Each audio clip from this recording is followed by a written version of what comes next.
Welcome to the kidsministry.blog podcast. Every episode, we share ideas, tips, and resources to help your children's ministry thrive. Okay, so today we're doing a deep dive based on some really eye-opening insights from kidsministry.blog. It kicks off with this story. The author mentions Emma's mom kind of cornering them in the parking lot. Yeah. And Emma, she's 16, still has her mom order for her at restaurants, looks, profoundly bored during church. The author's first thought was pretty much, oh boy, a teenager, especially this teenager, who apparently once lost her phone while it was still in her back pocket. Seriously. But then comes his total flip.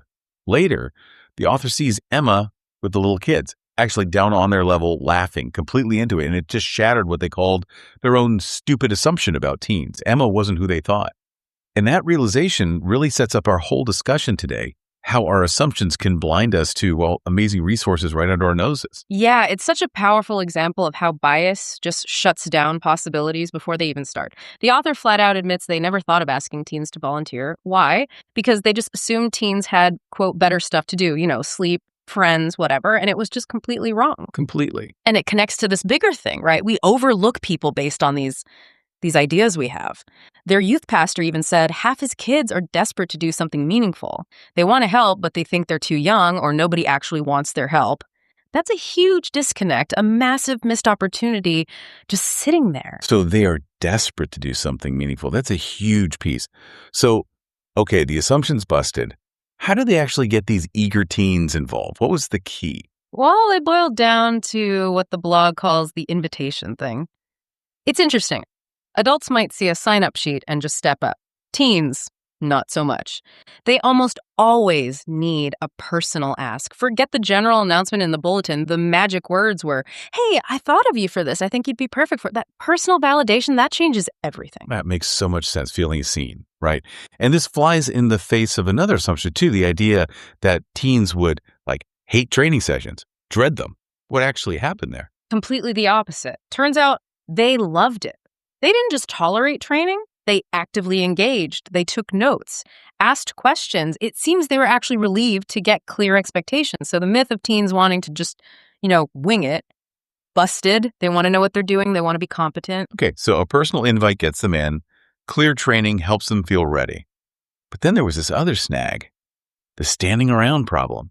Teens showing up, but not doing much. Right.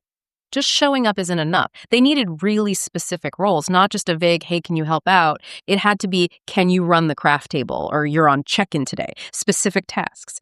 And critically, pairing them with an adult volunteer who wasn't just supervising, but actively working with them side by side, that made a huge difference. That pairing makes sense. Yeah. Which maybe leads into this other hurdle they mentioned, parent weirdness. Some understandable anxiety from parents. Yeah, and you get it right. Parents worry about responsibility. Is my kid really ready for this? The solution was communication, making it super clear that teens weren't replacing adults, they were working alongside them. It's a team effort.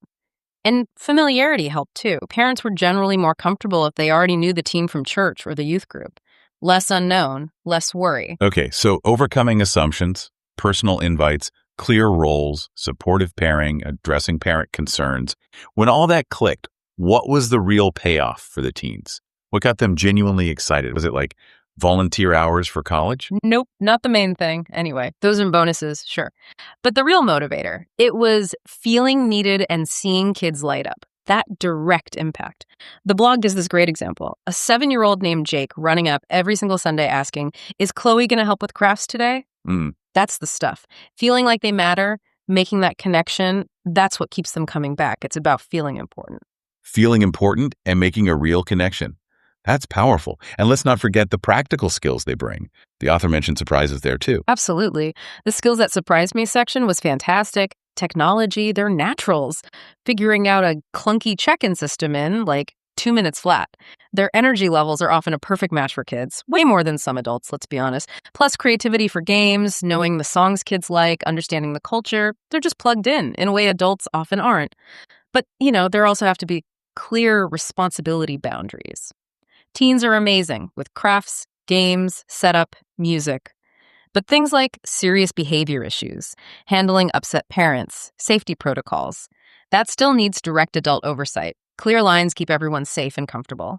And one other key thing, the loneliness factor. Recruiting just one teen can be tough. Recruiting several together, much better. They build friendships, support each other. That peer connection is huge for sticking with it. So when you put it all together, Yep. The author's big takeaway was pretty blunt, wasn't it? Yeah, basically, I was kicking myself for not recruiting teen volunteers sooner, all because of those initial faulty assumptions. They missed out on incredible help for years. So the big thought to leave everyone with, thinking about your own context. It really makes you wonder, doesn't it? Where else are these Emmas hiding in plain sight?